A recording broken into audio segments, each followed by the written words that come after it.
Roshan Khan Squash Championship 2016 start tomorrow.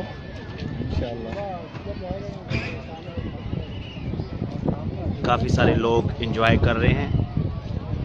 TF museum में ये code लगाया गया है नाज़रीन। बहुत सारे लोग, महबूब खान, वक्कास महबूब,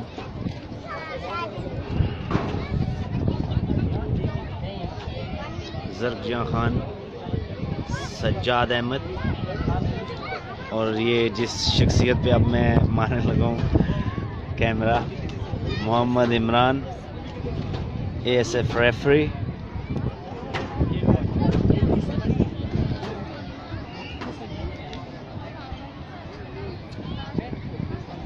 इब्राहिम साहब काफ़ी मसरूफ़ हैं स्क्वाश देखने में। उनके फ्रेंड्स भी साथ बैठे हुए हैं, नाम उनका मुझे पता नहीं, वो भी काफ़ी सीरियस हैं। उन्होंने खुद बता दिया खाने की तलाश में, आसिफ साहब खाने की तलाश में कि यहाँ से आपके डिनर का प्रोग्राम है जी। काफ़ी अच्छा वेन्यू है नाज़रीन। मेरी तस्वीर ना बना